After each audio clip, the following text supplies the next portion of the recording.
আসসালামু আলাইকুম dear viewers, আশা করি সবাই ভালো আছেন, সুস্থ আছেন। আলহামদুলিল্লাহ আমিও ভালো আছি। আমরা তো অনেক অঙ্ক করেছি, পিতা-পুত্রের অঙ্ক, পিতার বয়স পুত্রের বয়সের এত গুণ অত গুণ।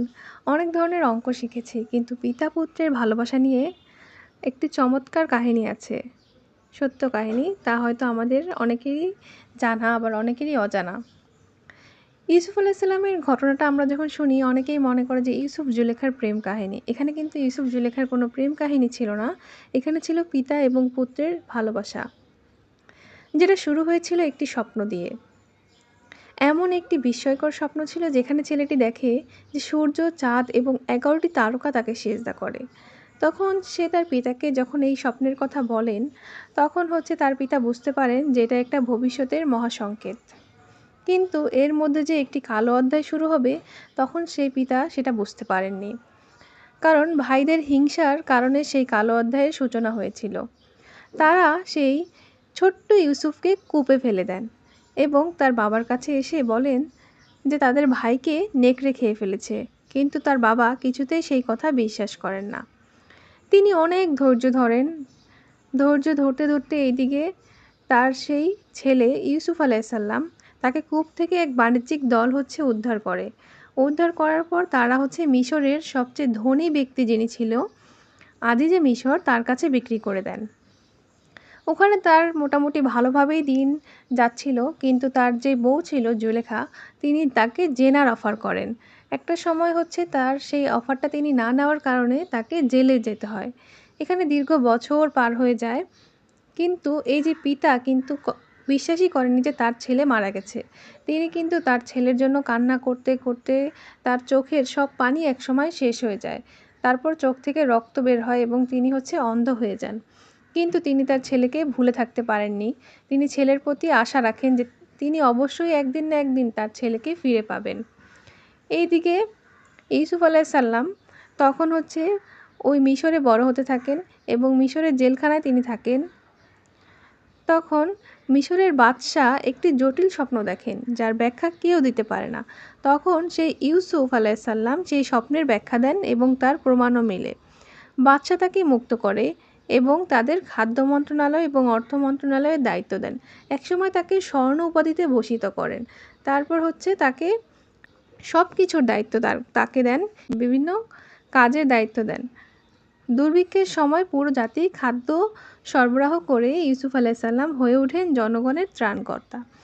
ইউসুফ আলাইসাল্লামের ভাইয়েরা খাদ্যের সন্ধানে মিশরে আসে। তারা চিনতেই পারে না যে এই তাদের সেই ইউসুফ আলাইসাল্লাম, মানে এই তাদের সেই কূপে ফেলে দেওয়া ভাই। তিনি ধৈর্যের পরীক্ষা নেন, কষ্টের প্রতিশোধ নেন না।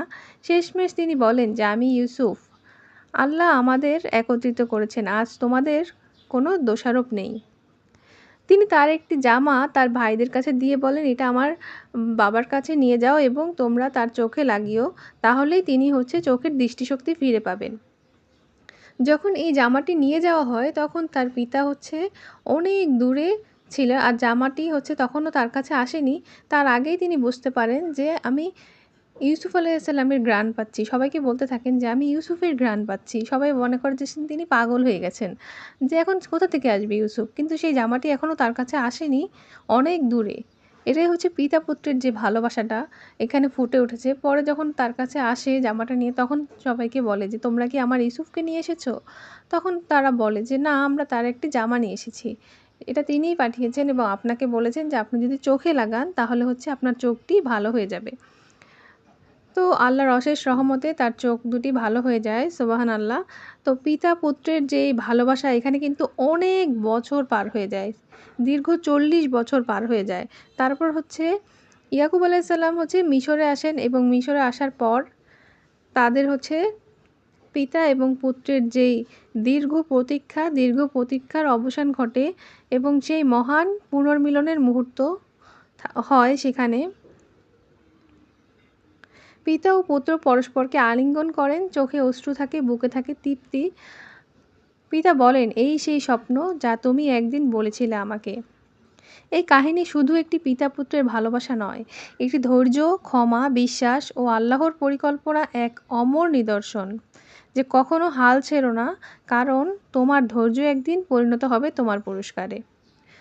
তো ডিয়ার ভিউয়ার্স, আপনাদেরকে এই গল্পটা যতবারই বলি না কেন, এই গল্পটা কিন্তু থেকে অনেক কিছু শিক্ষণীয় রয়েছে এবং কোরআন শরীফের সর্বশ্রেষ্ঠ একটি কাহিনী হিসাবে আল্লাহ তাআলা এই গল্পটিকে আখ্যায়িত করেছেন। তো এই গল্প থেকে আমাদের অনেক কিছুই শিক্ষণীয় রয়েছে। তো সবাই বেশি, বেশি শেয়ার করবেন এবং লাইক করবেন, কমেন্ট করবেন।